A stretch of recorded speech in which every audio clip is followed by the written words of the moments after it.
Seja muito bem-vinda, Patrícia Corradini. Bem-vinda. Obrigada, um prazer enorme estar nesse quadro aqui, muito interessante e inspirador também. E por que a fonoaudiologia na sua vida? Se eu disser que foi muito por acaso, eu não sabia, estava saindo do colégio naquela época e eu queria algo da área da saúde, mas não queria medicina. E aí fiz um teste vocacional e apareceu fisioterapia, fonoaudiologia, eu gostei porque tinha área de comunicação. E quando eu entrei na faculdade, eu achava que ia trabalhar com reabilitação. Conforme eu fui aprendendo, eu vi que eu gostava de reabilitação, mas eu, por um perfil comportamental, eu gosto de coisas mais rápidas, de resultados mais rápidos. E dependendo da área, o tratamento é muito prolongado. E a reabilitação auditiva era a parte de tratamento com resultados mais rápidos, quando bem empregados. E aí, naquele momento, o mercado já estava estabelecido, eu tinha 23 anos na época, quando eu me formei, e eram só vendedores que vendiam aparelhos, a fonoaudiologia não participava tanto, só fazia os exames. E aí eu decidi, então, tentar empreender nessa área, mas com um conceito um pouco diferente. Naquela época a gente via, até porque as tecnologias eram diferentes, a gente via muita gente comprar aparelho auditivo e não usar. Exato. Então, essa era a primeira preocupação, como fonoaudióloga, como que eu ia empreender numa área de comércio, também não tinha uma formação vendedora, e ia garantir a satisfação dos pacientes, com um histórico que não era tão bom. E aí a gente criou todo um conceito de adaptação antes da compra, e aí depois o paciente comprava. Então, tudo meio que nasceu interligado aí, mas foi por acaso que eu caí na fonoaudiologia.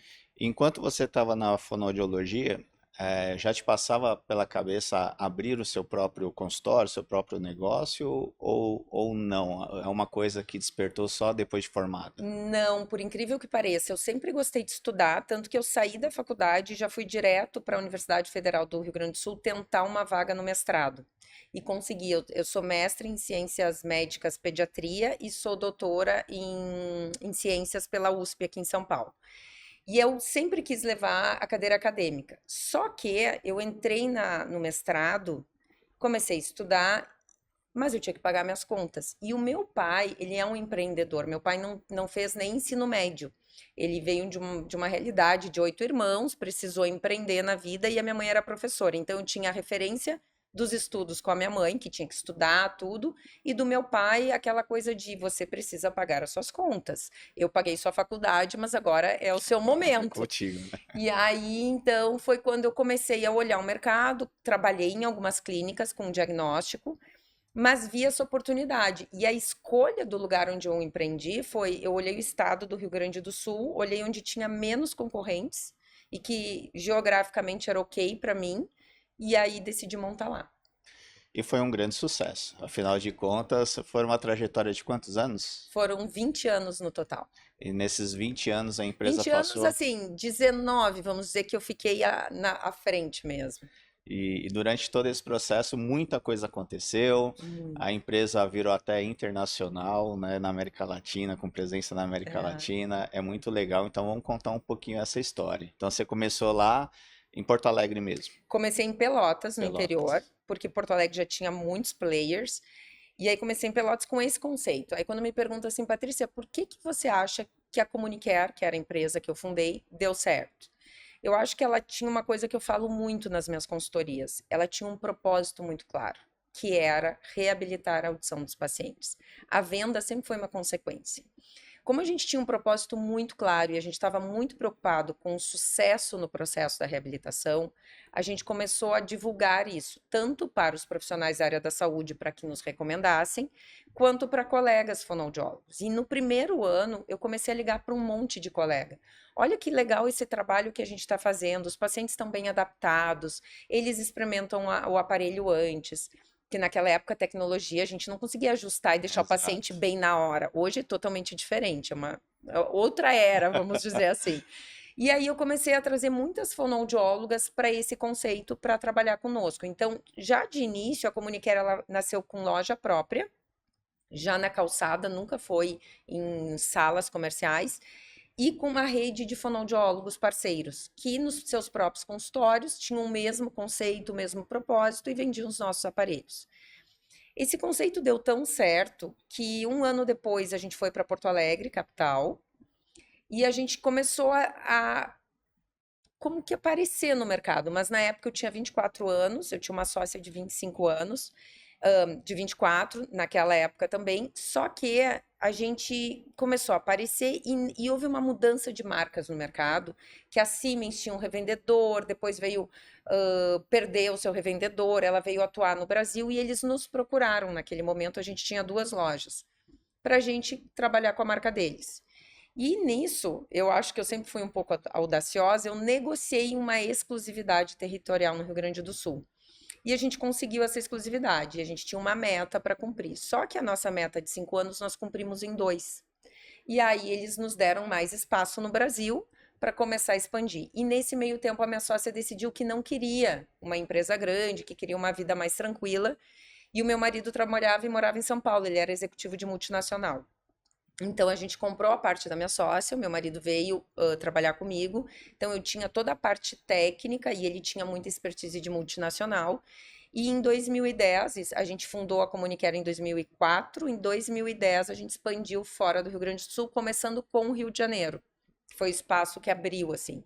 E aí de lá foi crescendo, até que a gente tomou uma proporção que a companhia depois de uns anos, eu acho que em 2016, eles pediram para comprar parte da nossa empresa, porque a gente já estava com várias lojas, então o risco e todos os contratos de exclusividade tinham um risco deles perderem o mercado. Então eles compraram 20%. Com isso abriu muito mercado, porque eles já eram nossos Sem sócios, dúvida. mas a gente tinha total comando da empresa. E aí, um ano depois, eles pediram para comprar mais 40% para poder reconhecer internacionalmente nossos números. Isso foi em 2018. Tava super bem, a gente tinha 40%, a multinacional tinha 60%. Foi aí que eu decidi fazer meu doutorado aqui em São Paulo, porque eu já viajava muito para São Paulo, tinha loja aqui.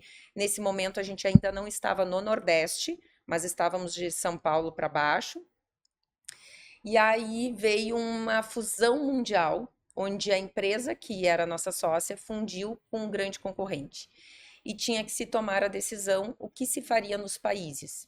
E aí, para mim, em termos de desafio de gestão, foi muito grande, porque a gente apresentou o que nós faríamos com essa fusão dessas 2 marcas no Brasil, e eles decidiram que sim, eu ficaria no controle, então, da parte de varejo do Brasil.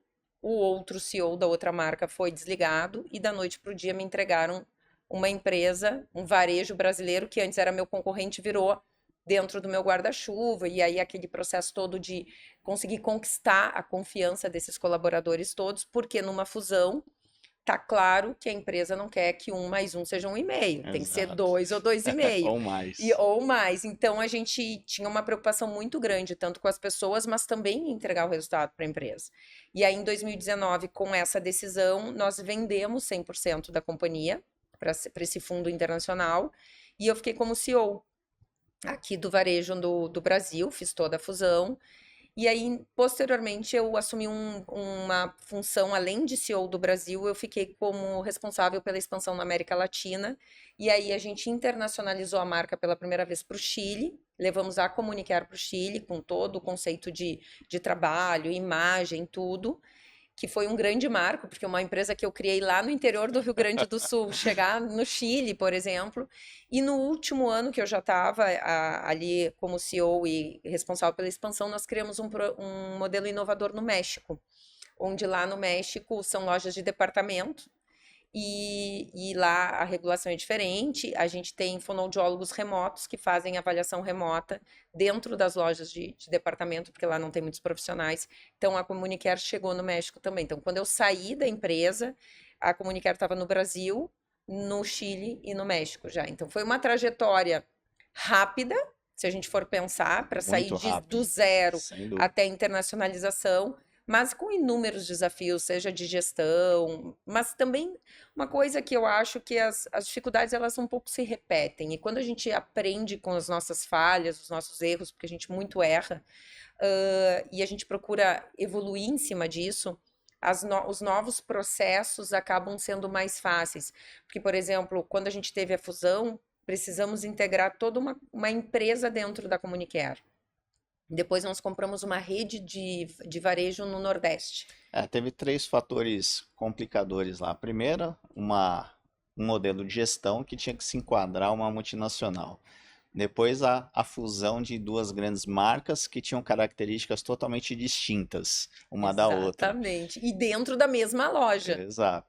E a terceira é uma questão, com essa expansão também na região norte e nordeste, que também tem uma questão cultural Cultural. ali, né? Acaba tendo um choque cultural. É. Então foram muitos desafios em pouco tempo. Em pouco tempo.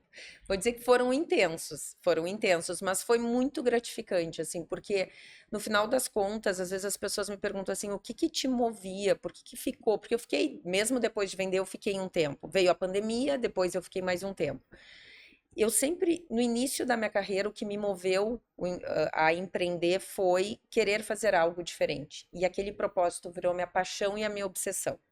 E quando eu comecei, as empresas já estavam estabelecidas. Então eu tive que achar o meu espaço, eu tive que dizer para o mercado por que que eu era diferente. E eu tinha que entregar uma coisa diferente. Então tinha muita verdade naquilo ali. Quando a empresa cresceu, que a gestão saiu das minhas mãos, que eu já tinha um time de gestores, o meu propósito pessoal eram as pessoas que trabalhavam ali. Eu queria ver aquelas pessoas transformando as vidas delas, comprando sua casa própria, vendo seus filhos crescerem, realizando seus sonhos. Então, na minha trajetória ali dentro, os meus propósitos pessoais foram mudando. E foi isso que me manteve muito tempo depois, mesmo depois da venda. As pessoas me perguntavam, mas por que seguir? Porque eu ainda tinha uma conexão muito forte com aquilo ali. Então foi uma trajetória muito gratificante, assim. Legal, mas eu queria voltar um pouquinho lá no seu início, com 24 anos, né? Quando você decidiu empreender. Como profissional de saúde, né? Quando você chegou e decidiu montar uma empresa, você viu que precisava também fazer marketing, precisava saber vender, finanças, enfim, você se deparou com um mundo que talvez, não sei se era totalmente conhecido ou não. Como foi esse processo de ter que lidar com áreas que, em tese, não estavam atreladas à sua formação? Olha, super desafiador e ótima essa pergunta, porque eu acho que muitas pessoas pensam em empreender e se deparam com isso. Então, às vezes Exato. a gente vê, até eu estava ouvindo outro podcast falando sobre a confeitaria, não basta saber fazer bolo, tem que entender de negócio, eu adorei aquele podcast. Ah, foi desafiador, porque a gente entendia da parte técnica, mas o que que a gente fez? E eu vou abrir aqui porque eu acho interessante. Em 2004, nós alugamos uma sala e ninguém nos dava marca para trabalhar. A gente batia na porta e as pessoas nos olhavam e diziam: não, duas meninas recém-formadas, 24 anos, não. E a gente conseguiu uma marca muito simples na época, que tinha uma presença muito pequena no mercado, mas nos deu essa confiança. E acreditaram na gente, nos ensinaram um beabá básico, vou dizer o que era. Como fazer um fluxo de caixa numa planilha de Excel, ou seja, entrada, saída e saldo. Como fechar um DRE. Então, assim, saber qual o valor da mercadoria que a gente vendia, qual o custo da mercadoria, quais eram as despesas fixas que a gente tinha, quais eram as variáveis. Um DRE básico, Até para numa poder planilha fazer de uma Excel. precificação, né? Também foi. Exatamente, numa planilha de Excel. Então, eles nos deram uma estrutura básica de gestão, ao menos para saber controlar aquilo ali. E nos deram algumas sugestões. E naquela época, eu me lembro que a gente abriu isso em 2004, então vamos retroceder. Eu coloquei 40 mil reais e a minha sócia colocou 40 mil reais. Só para estoque, a reforma do local, e capital de giro. Então, nós decidimos que nos primeiros 6 meses nós não tiraríamos dinheiro dali, então a gente se revezava e eu atendia numa clínica para ganhar dinheiro e ela em outra clínica para ganhar dinheiro. Ali era o nosso negócio, nosso sonho. Depois de 6 meses, a gente tirava 20% do lucro líquido da última linha. E aí, só depois de 2 anos que nós começamos a tirar 40%, 21 e 20 outra. É que E normalmente é o ponto de equilíbrio das empresas. Os 2 anos são os mais difíceis, né? são os mais difíceis porque a gente precisa ser conhecido, precisa investir mais em marketing, até a gente conhecer a engrenagem, mercado, tudo. Então, foi uma decisão acertada e eu acho que isso é uma reflexão importante, porque às vezes as pessoas querem empreender para sair ganhando dinheiro. Ninguém empreende e sai ganhando dinheiro. O negócio precisa crescer, ele precisa ser sustentável e depois a gente ganha o dinheiro. Então, as pessoas às vezes gastam absurdos em reforma e não pensam no capital de giro que vão precisar nos primeiros meses. Então, eu acho que a gente acertou muito nisso daí, porque eu vejo muita gente errar nisso. Exato. Gastar muito em coisas que não vão trazer cliente e depois que está com aquela estrutura não adianta, porque daí não tem capital para sustentar o negócio até que ele decole. E agora você está com uma empresa de desenvolvimento de pessoas, lideranças, mentorias. Fala um pouquinho. Na verdade, o que que aconteceu? Eu saí e tinha esses empreendimentos e as pessoas me buscavam muito para pedir conselho. Então, hoje ela é uma empresa que eu dou palestras, especialmente falando sobre os conflitos geracionais hoje, porque quando eu comecei a fazer consultoria, que foi muito mais por uma demanda do mercado, eu comecei a me deparar com essas dificuldades dentro das empresas. Dificuldade de integração dos jovens nas estruturas atuais e uma resistência das empresas também nisso daí. E eu acho que é um mundo novo, porque é a primeira geração que está chegando no mercado de trabalho, que nasceu na era digital, então é uma geração que foi educada digitalmente, que aprendeu conceitos diferentes e que tem comportamentos distintos. E isso está demandando para as empresas também um processo de integração e aculturamento muito diferente do que a gente tinha nas gerações anteriores. A gente vê as conexões entre as gerações, mas a gente vê que desde dos baby boomers até a geração X, Y, o propósito ligava, o trabalho em equipe agora é uma geração que é um propósito do negócio, é um propósito social, é uma necessidade de imediatismo muito grande. E muito mais do que. Porque o imediatismo não é um crescimento rápido, mas é uma geração que está acostumada a ter feedback de tudo e informação de tudo o tempo todo. Porque foi criado assim, né? Foi Nesse mundo criado, eles digital. postam uma foto e alguém diz, você tá horrorosa. Tudo certo. Tanto que é uma geração que dá feedback para eles e receber feedback é muito natural. Muito mais que para gerações anteriores.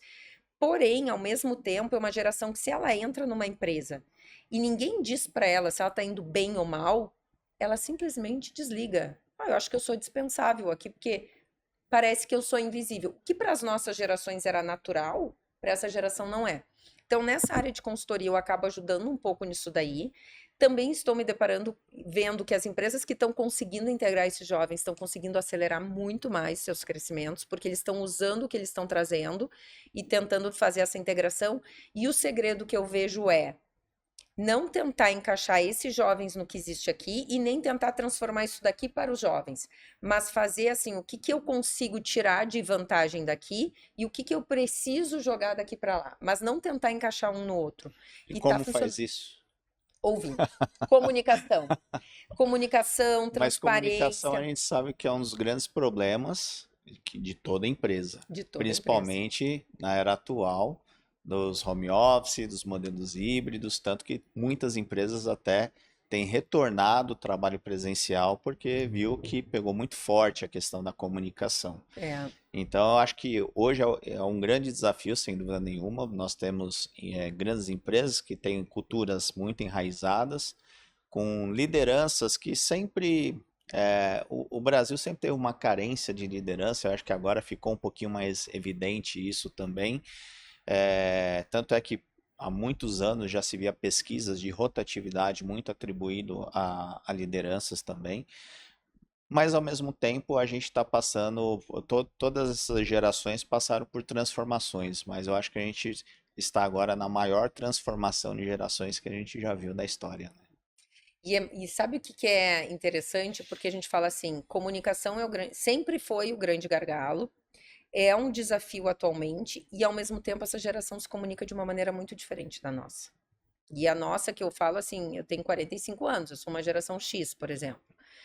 E essa geração, ela é uma geração que ela quer informação, mas ela também muitas vezes não sabe se comunicar no ambiente corporativo. Então, é a geração que eu sempre digo, o óbvio tem que ser dito. Então, assim, ó, você não manda uma mensagem perguntando TDB para a pessoa, você pergunta se está tudo bem. Você tem que introduzir. Então, coisas que antes a gente não precisava ensinar, hoje a gente precisa ensinar. Ao mesmo tempo, essa geração está fazendo a gente perceber, porque a transformação digital foi tão grande, que essa geração está fazendo a gente perceber que nós ainda temos nas nossas empresas processos que a inteligência artificial faz É. e que eles não vão fazer. Eles não vão aceitar esse tipo de trabalho. E aí eu trago aqui eu falei outro dia numa palestra, eu estava um evento do agro e tinha uma menina de 20 e poucos anos e ela me explicando que ela era responsável por um negócio de qualidade, de padrão e tal, e que ela também cuidava das notas da empresa que ela trabalhava. E eu perguntei para ela como que ela fazia para dar conta de tudo, porque ela é meio analista de BI, assim. Ela falou: não, o que que acontece? Todas as informações de nota e tal, a inteligência artificial faz para mim. Eu falei: como? Não, eu ensinei ela, eu largo os PDFs lá, ela busca os dados, eu recebo o relatório e eu só tomo decisão. Uhum. Então, a gente, se fosse contratado uma função dessa, a gente ia ficar digitando a nota. Sem dúvida. E a gente perder 3 dias digitando a nota para no outro dia analisar enquanto a inteligência artificial trabalha para ela e ela traz a expertise dela e a inteligência dela em cima dos dados. E é isso que eu estou vendo, que as empresas que estão conseguindo captar essa habilidade dos jovens, que é muito diferente das gerações, a gente faz. Mas a rapidez com que eles entendem esse processo é muito maior do que as gerações anteriores, porque o cérebro deles já estão preparado para isso. Nós temos um cérebro muito mais processual do que eles. Eles conseguem fazer várias coisas e enxergar o resultado final. A gente fica muito preocupado no meio disso tudo.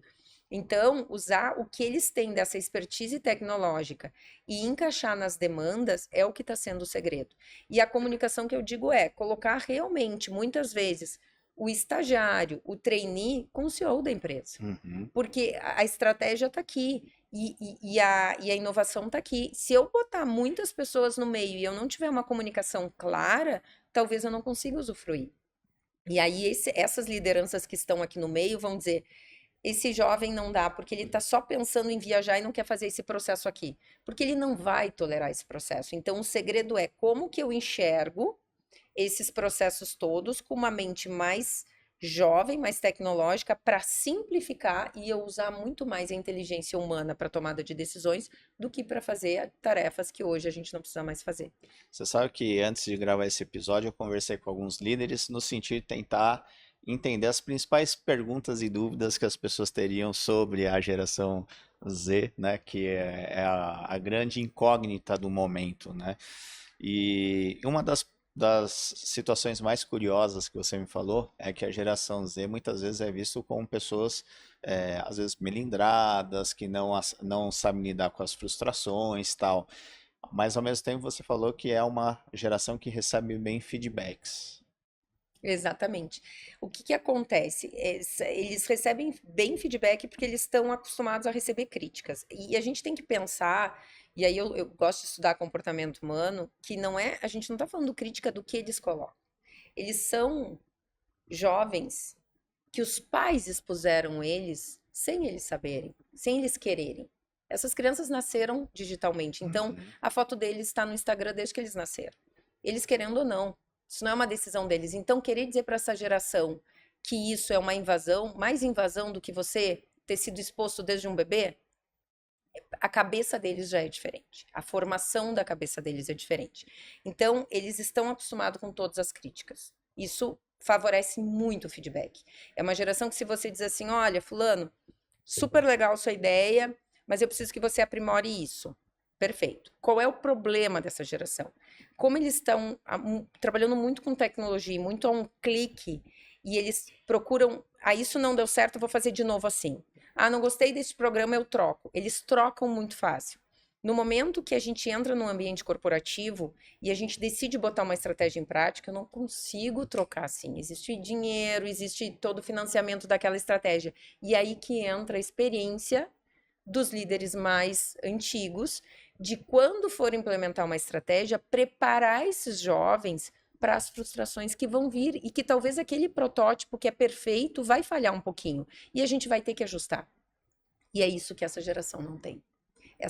Esse preparo para lidar com o fracasso. Eles estão acostumados a reconstruir e muito rapidamente. Só que dentro de um orçamento, de uma estratégia numa empresa, a gente não consegue fazer isso toda hora. A gente pode aprimorar muitas vezes.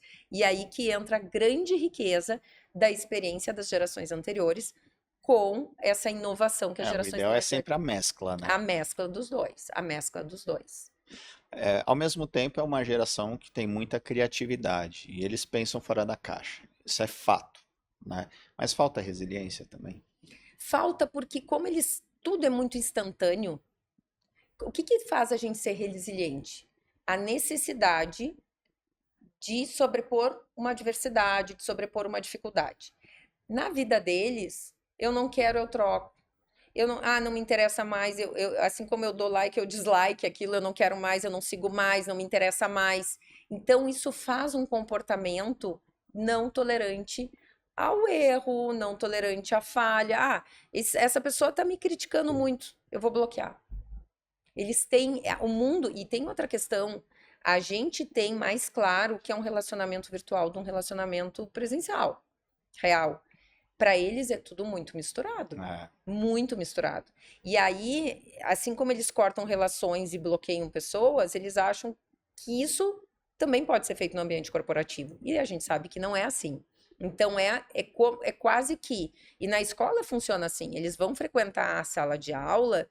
Agora veio essa legislação para proibição de celulares, mas como era um pátio com celular?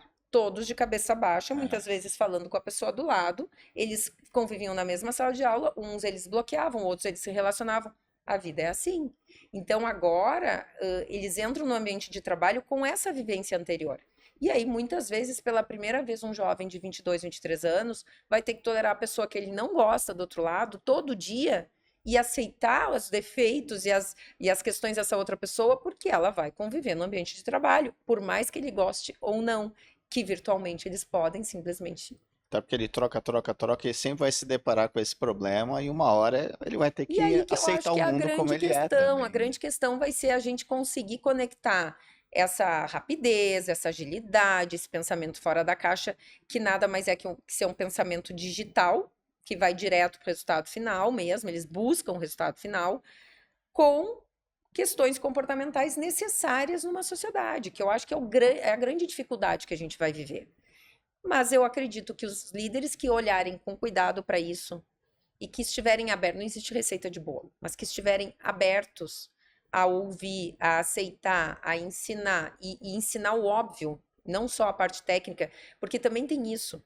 Por exemplo, eu quando eu estava ainda na Comunicare, nos últimos anos, ninguém tem paciência mais para receber treinamento. Eles até fazem, a gente criou gamificações de conteúdo para que eles fizessem por conta É, própria. E depois a gente avaliava, porque ninguém mais quer receber treinamento. exatamente. Lembra quando a gente fazia eventos de treinamento Nossa, de horas? todo mundo queria Todo agora. mundo agora ninguém quer, todo mundo acha uma perda de tempo. Isso eu vejo um vídeo, isso tem, a gente coloca lá, eles ensinam como fazer, não quero. Mas o conhecimento não fica raso.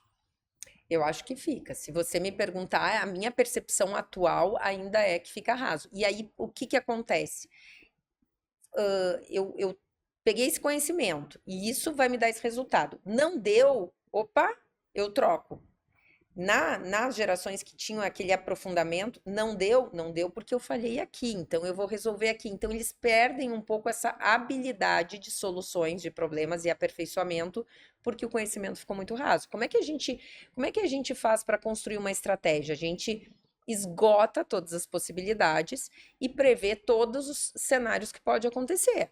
Mas aí é um problema, porque se o conhecimento fica mais raso, usa a tecnologia, a inteligência artificial para operacionalizar o trabalho e só fica com a tomada de decisão, uma tomada de decisão com conhecimento raso, não Mas por pode isso que ser eu um acho que problema.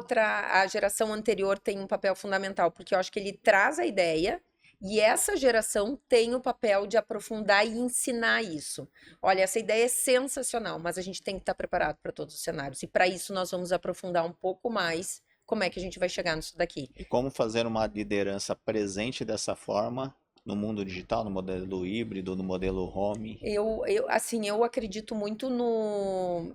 Não digo nem que seja híbrido, eu acredito em flexibilidade, porque eu acho que hoje as pessoas querem ter um tempo, sei lá, seja para um dia buscar o filho na escola. Isso é uma coisa legal, né? Eles têm uma preocupação com qualidade de vida, aproveitar a vida que da nossa geração não tem. Era Não trabalho, tinha, trabalho, trabalho, trabalho. não tinha, assim, a gente nem pensava muito, tinha que fazer, tinha que fazer. Eu acredito que é necessário esse contato presencial, porque eu acho que muita criação, muita solução acontece com esse contato presencial, mas eu acredito na flexibilidade. Então, por exemplo, quando já me aconteceu de eu ser chamada para ajudar empresas que estão com problemas de contratação, ou que perderam pessoas muito importantes do seu quadro, que foram para um concorrente, nem era para ganhar mais. E aí, o que que eu sempre trago? Todas as pessoas, e não só as gerações essas, mas todas as pessoas ressignificaram muito suas vidas depois da pandemia. Foi um choque para muita gente. Então, eu não estou dizendo que uma empresa ela tem que ser totalmente flexível, que ela tem que ser híbrida, mas ela precisa entender o que que é valor para aquele colaborador. Uhum. E uma coisa surpreendente é o seguinte: o que era valor há 10 anos atrás, por exemplo, um benefício financeiro, talvez para essa geração não seja. É, Talvez você construa assim, ó, você tem uma equipe de venda e construa assim, olha, eu vou dar um super bônus financeiro para quem fizer isso, isso, isso. Talvez para essa geração, se você disser assim, ó, se você atingir essa um meta, dia de folga ali. você tem a cesta livre. Essa pessoa É, vai dizer, eu quero isso, eu não quero esse bônus financeiro. exato. E é isso que a gente tem que aprender com eles. E isso a gente só aprende ouvindo.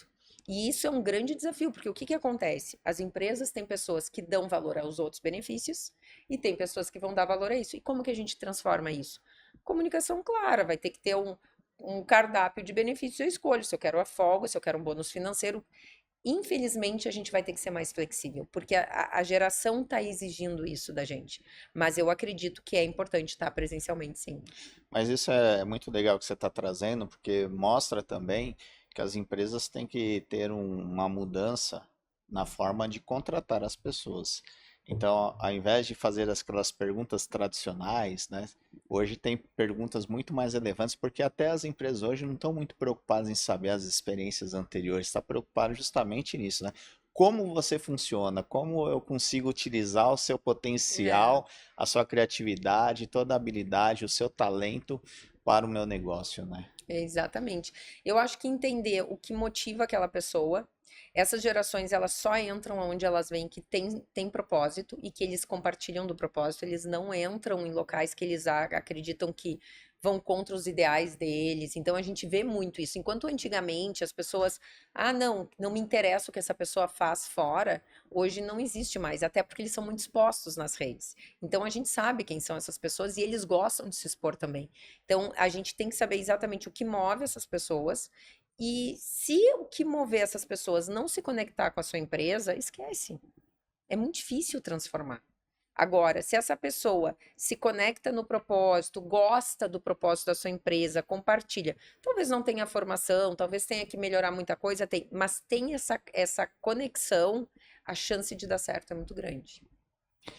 E também o que eu queria te fazer uma pergunta é o seguinte: a gente sabe que isso acaba criando um modelo até de ser meio egocêntrico, né? Porque isso faz com que até esses próprios jovens tenham dificuldade de reconhecer que às vezes ele tem que mudar também. Ele sempre atribui o problema ao outro, à empresa, ao colega, ao líder, enfim, né?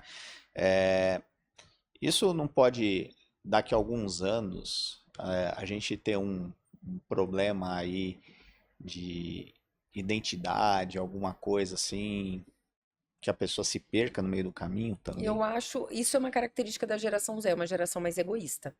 Tá? É o que ela mais se diferencia da geração Y, da geração X, e é por isso que ela não se conecta com o Baby Boomer. Porque o Baby Boomer é aquela geração acima lá dos, em torno dos 60, que é extremamente leal, extremamente comprometido, mas que valoriza o trabalho em equipe. Não pensa muito em propósito, pensa no trabalho, no que tem que fazer na empresa. Aí vem a outra geração X, que é leal também, que é super comprometida, mas que já começa a querer flexibilizar um pouco mais, não é só trabalho, e pensa no propósito. Aí ela se conecta com a Y no propósito e a Y busca mais flexibilidade. E aí a Z vem pedindo só propósito, e não só o propósito da empresa, mas o quanto isso se conecta com o mundo e o quanto ela vai transformar o mundo, porque como digitalmente tudo é, entre aspas, possível, eles querem um propósito assim extraordinário. Por isso que tem uma pesquisa que diz que 70% dessa geração quer ser empreendedor, porque eles acreditam que eles podem fazer algo extraordinário. Eles é enraizado nisso, porque como eles têm essa sensação de que eles podem tudo através do digital, eles têm muito esse perfil mais empreendedor. E aí, como é que a gente retém esses jovens? Trazendo o intraempreendedorismo dentro da empresa. Olha, então esse projeto você vai ser responsável. E aí, de novo, eu acho que entra o grande desafio atual, que é as gerações anteriores mostrarem que na prática ninguém faz nada sozinho. E quando acontecer uma falha, trazer todo mundo e mostrar para essa pessoa, essa falha não é do fulano nem do ciclano, é de todos nós. Só que é um processo que a gente não estava acostumado a fazer. E é isso que está pegando hoje. É ter que fazer coisas que para as outras gerações eram óbvias e para essa não é. É aí que está a grande resistência. Eu fico curioso para saber como vai ser daqui 5, 10 anos, porque concordo que existe um conceito, né, uma fome de empreendedorismo, uma característica muito forte dentro disso, mas também a falta de resiliência, o conhecimento raso pode ser grandes entraves também. E eu tenho um certo receio que aconteça o que aconteceu um pouco na nossa geração quando a gente pegou a revolução da internet, que era aquela situação, quem sabia mexer com a internet na época tinha grande destaque, como o Excel também quando surgiu, Sim, quem né? fazia análise de Excel. Mas a maioria das pessoas ficaram numa situação muito rasa, né? Uhum. Poucos, eu falo que até hoje, depois de anos, décadas do Excel, poucos sabem mexer com a É. profundidade que a ferramenta proporciona. Isso pode acontecer com a IA também, né? Então, eu fico curioso para daqui 10 anos É. saber como é que vai funcionar, porque eu vejo muitas coisas boas, muitas coisas legais, mas ao mesmo tempo, algumas situações que me preocupam justamente por essa falta de resiliência, às vezes esse conhecimento mais raso. E aí que eu acho que a mudança a forma da educação mais democratizada também ajuda, porque é o que você falou, as pessoas não querem mais participar do treinamento, ela quer entrar no YouTube ou qualquer coisa, acessar alguma plataforma e ir atrás daquela informação, daquele conhecimento específico. E por isso que nós criamos esse podcast, inclusive, que eu acho que é uma forma de um jovem ouvir e às vezes parar e refletir, falar, pô, eu tenho todo um potencial para empreender, para ter sucesso, para ter a história da Patrícia, que começou pequenininha lá em Pelotas e conquistou o Brasil e a América Latina, né? E que a pessoa realmente, eu acho que em alguns momentos ela vai ter que parar e refletir sobre isso e tentar conciliar, falar, opa, eu tenho todo esse potencial, mas eu preciso desenvolver algumas características aqui que vão contribuir para dar uma sustentabilidade a longo prazo, senão fica tudo muito curto, com prazo de Concordo, validade. absolutamente concordo. Acho que esse vai ser o grande desafio. A gente não sabe até onde vai, e acho que a inteligência artificial ela te traz agilidade, mas precisa ter análise crítica daquilo que Exato. vem e saber conferir. E eu não sei o quanto essas gerações estão bem preparadas para isso. E tem uma questão que até a gente estava comentando em off, que me preocupa muito, especialmente no Brasil, que é a nossa forma de ensino tradicional, super conteudista, onde os jovens não querem mais saber aquilo ali. Será que é esse o método mesmo? Eu não sei se a gente não vai ter que passar por uma revolução também na forma de Sem ensinar, dúvida para a nenhuma. gente realmente trazer o que essas cabeças conseguem aprender muito além, ou talvez a gente vai ter que ensinar a ter análise crítica sobre o conteúdo que você consome, não mais passar conteúdos puramente para os jovens. Então, eu também não sei como vai ser o futuro, mas é o que eu digo, é o que está aí e a gente tem que tentar aprender a conviver da melhor maneira. Essa parte da educação é um grande desafio. Eu falo porque eu fiz MBA em inteligência artificial e durante esse período, quando eu terminei o MBA, os conhecimentos que eu tive já estão desatualizados. Então, Uhum. imagina uma graduação que tem um período muito mais longo, quando chegar no final, muita coisa mudou. Porque está Exatamente. tudo muito rápido, essa evolução tecnológica, tudo. Então, É desafiador, é é super bem desafiador. interessante. É.